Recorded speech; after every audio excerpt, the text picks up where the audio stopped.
In our first reading, Elijah is running for his life. Why? He's running for his life. So in the chapters that precede what we hear today, where he has this manifestation of God rending rocks and causing earthquakes and sending down fire, he puts the prophets of Baal to the test. We've all heard the name Jezebel. Well, that's the wife of King Ahab. He is the king of Israel. He lives in Samaria, which is an area north of Jerusalem. And Jezebel, she's a bad girl. And she doesn't like anything that opposes her. And she likes these prophets of Baal. And she doesn't like the Jewish prophets. And Elijah says, hey, stop straddling the fence. If the Lord God is your God, proclaim it. If it's the gods of these prophets of Baal, proclaim it. Let me put them to the test. And they set out the sacrifice, and Elijah taunts them.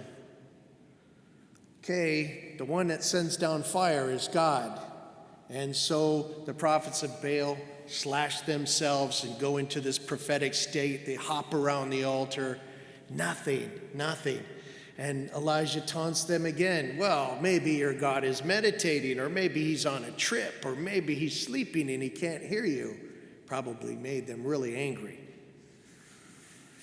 And then he calls down fire from heaven, and it burns up the offering and even all the water that he poured over the offering, and it burns it all up, even into the trenches, and even consumes the rocks. And the people are saying, the Lord is God. The Lord is God. And then Elijah says, put all these false prophets to the sword. And they do. Doesn't appear that Jezebel is present when this happened. And then Elijah goes to Ahab, the king, and says to him, this is what I've done. And also now rain is falling upon the earth, whereby there was famine, as I told you. And he goes and tells Jezebel, and she flips out, issues a death order, a very serious death order. So Elijah is on the run, and he goes so far, and he's like, I am so weak, I'm not going to make it. She's going to catch up with me. Reminds me of Edith Stein. She was a Jew, she was a philosopher, she became Catholic, then she became a nun. And then the Nazis were after her, and they sent her to the Netherlands to get away, but the Nazis still got her, took her to Auschwitz, and executed her. Nonetheless, Elijah's on the run, and he's fainting, and he lays down next to a tree, and God brings him food. And he's able to get up, and there's a lot of symbolism here. He's able to get up and walk 40 days and 40 nights to Mount Horeb. So you got Samaria way up here and Jerusalem over here. And then Saudi Arabia is way down here, and that's where we think Mount Horeb might be.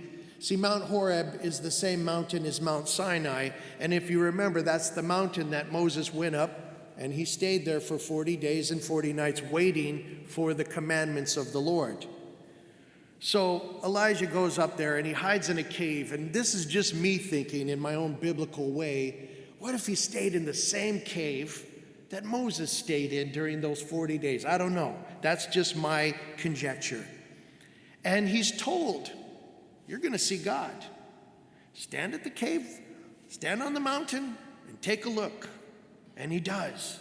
He sees this huge wind crop up, more than any leaf blower could ever blow.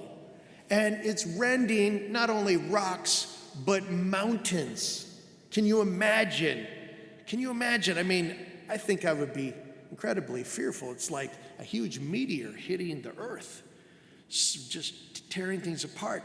And we're privy to hearing that God was not in the wind. And then an earthquake arises, shaking and rending things. I've only been in a couple earthquakes, and they were minor. I was at Mount Angel Seminary on Thanksgiving Day, if I remember right, my second year there. I didn't go home for break. I stayed there. and sleeping in, which is it's a great privilege when you don't have classes. And I wake up and I feel this. I'm thinking, am I having some kind of sinus issue?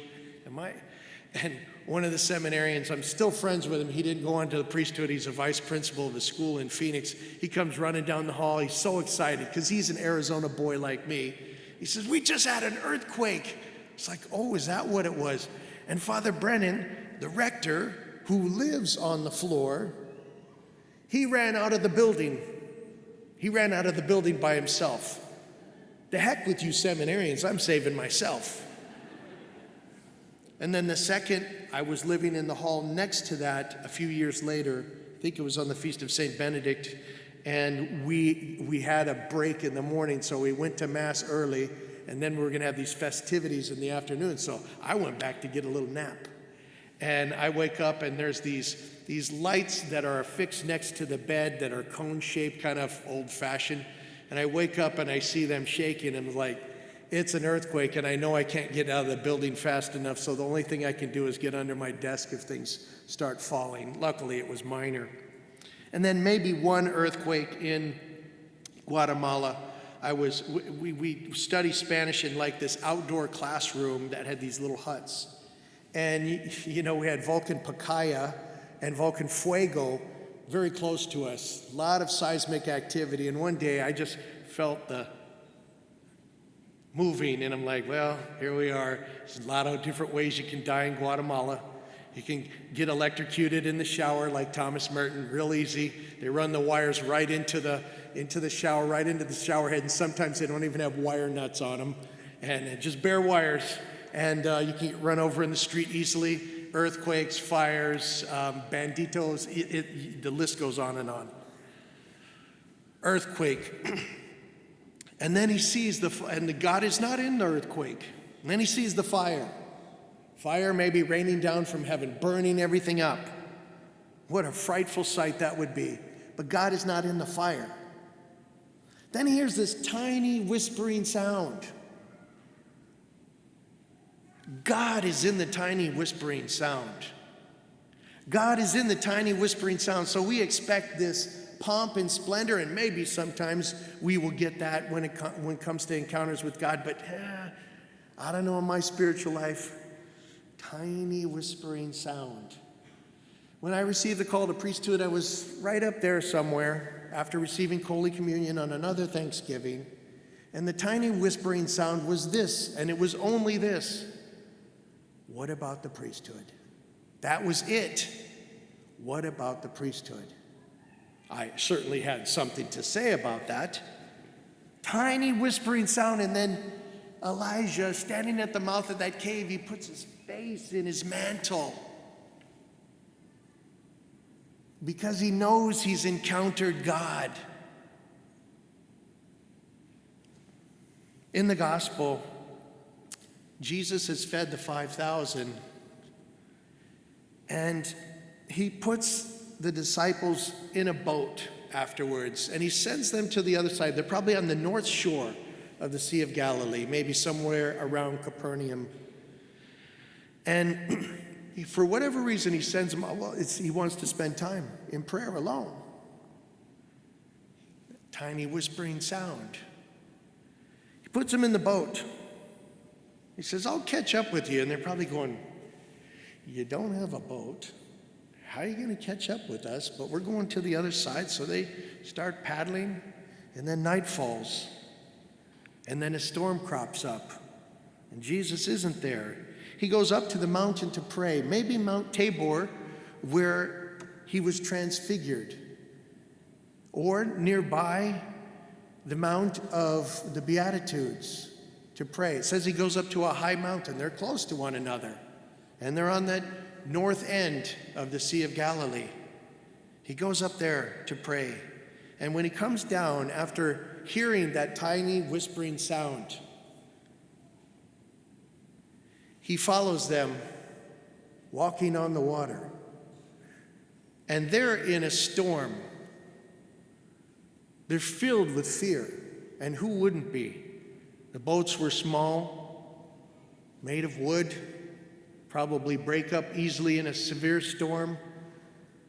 The wind is howling. The waves are crashing. It's dark.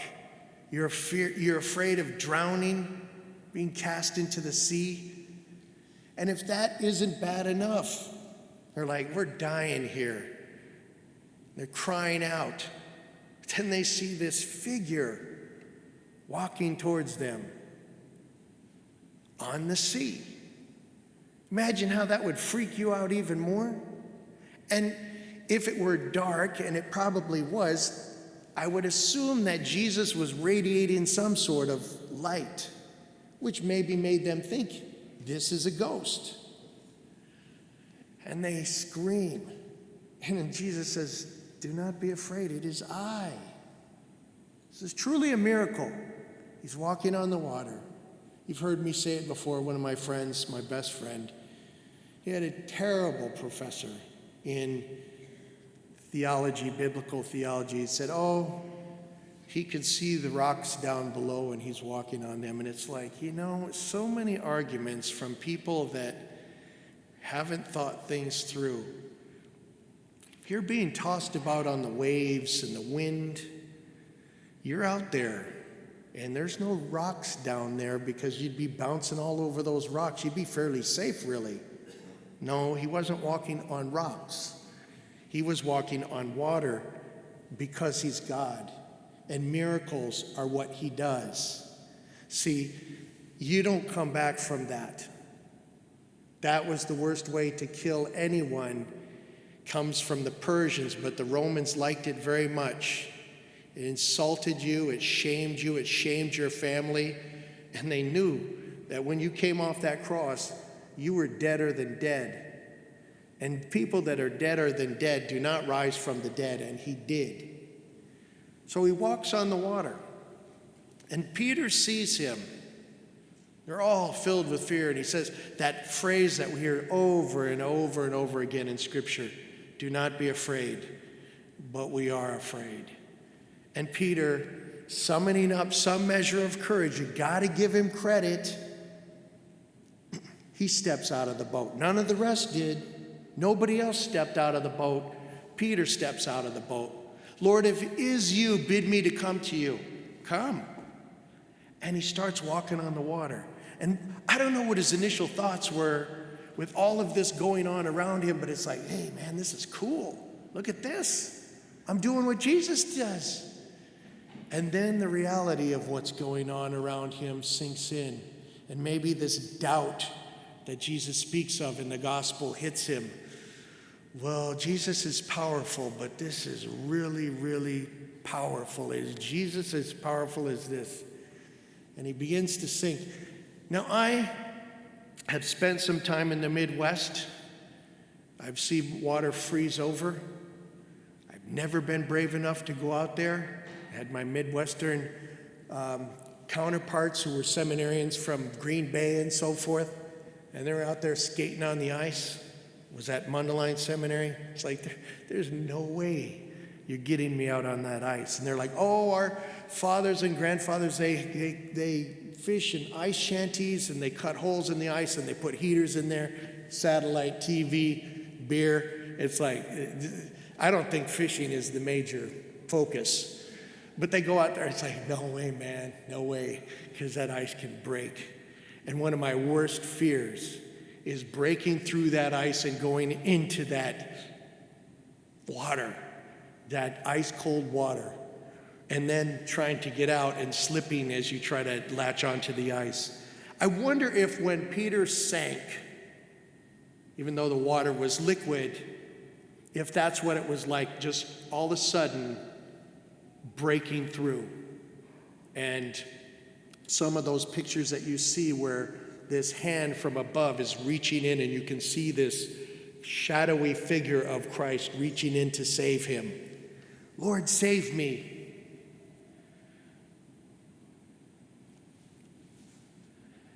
We have wind, we have waves, we have earthquakes, we have fires. You can give them different names like COVID-19 and the economy and racial unrest and political controversy ad nauseum every time you turn on the TV. All of this is trying to distract us, to create doubt in us, to make us break through and sink. It's time to ask Jesus to save us and take him into the boat, and then ask him to calm the storm.